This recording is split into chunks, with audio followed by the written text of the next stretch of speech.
All right, getting off of these back caliper bolts. All right, so we got that caliper off. All right, so next thing we want to do is, let's see.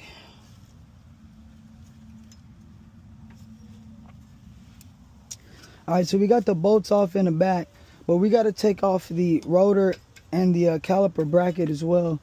So, oh shoot. Let's see what size.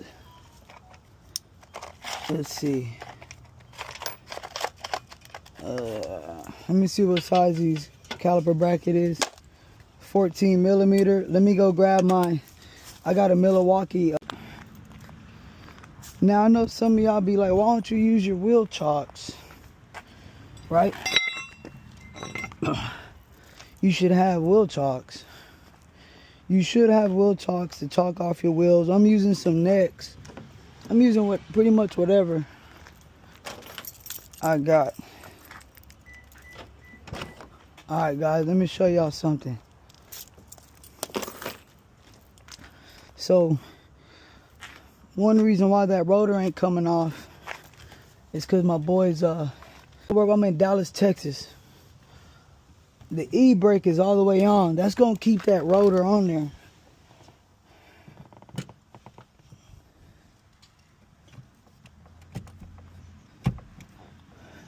So right there is the stick shift.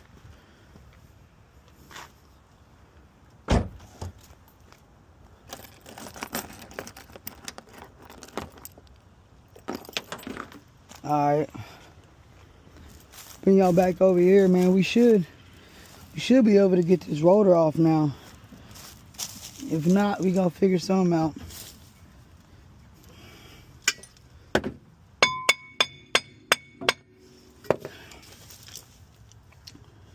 Let's see. Alright, I think I know what we gotta do, guys. So there's gonna be a couple ways we can get this thing off. There's gonna be a couple. I appreciate it, Anthony. There's gonna be a couple ways to get this thing off. So you can beat this rotor off if you're gonna replace it, of course, right?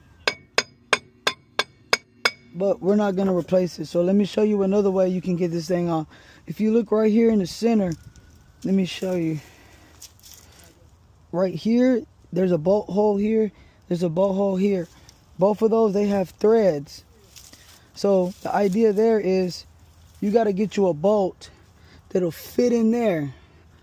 It's threads, and then you're going to drill it in, and it's going to butt against the metal that's back there, and it's going to pull the rotor off. So let me grab me some bolts right quick. I'm going to tell you what else. There's some Chevy trucks that are like this. You got to do this on some of those Chevys.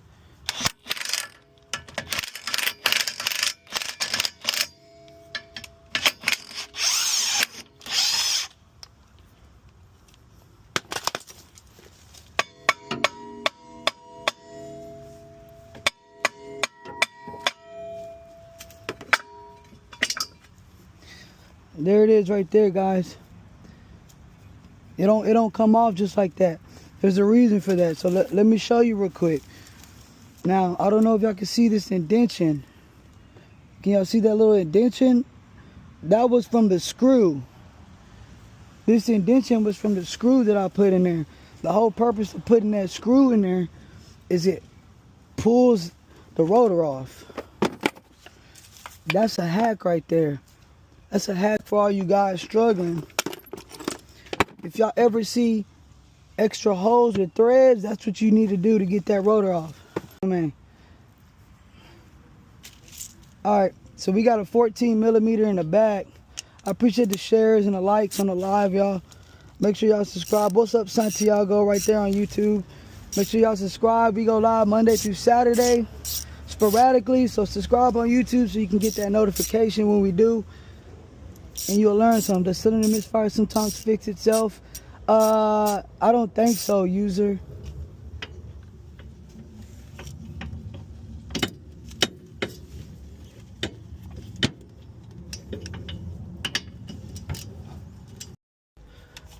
So I can give y'all content later too. All right, so I'm putting an extension on this bottom one, so we're not struggling getting this out.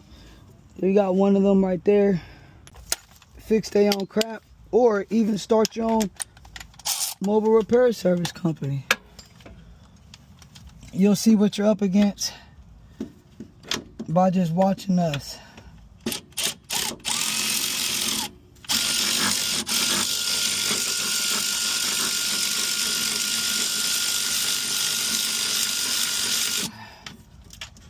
All right, that's number 2 right there. I'm gonna say replace those shoes. This is a customer's car. We only do what the customer wants us to do. We can recommend to the customer what he should do, but if people don't got the money to do it, then, you know, who are we?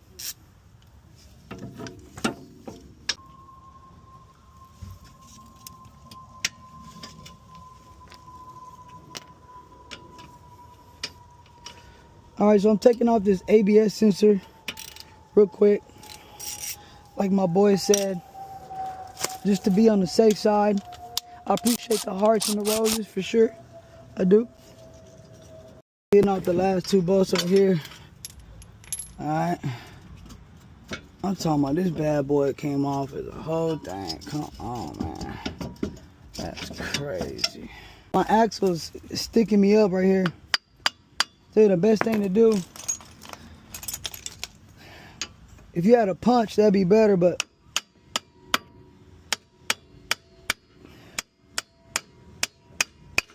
get that axle pushed through. Make sure my bolt holes are right there in the same spot. They look good. Good to go.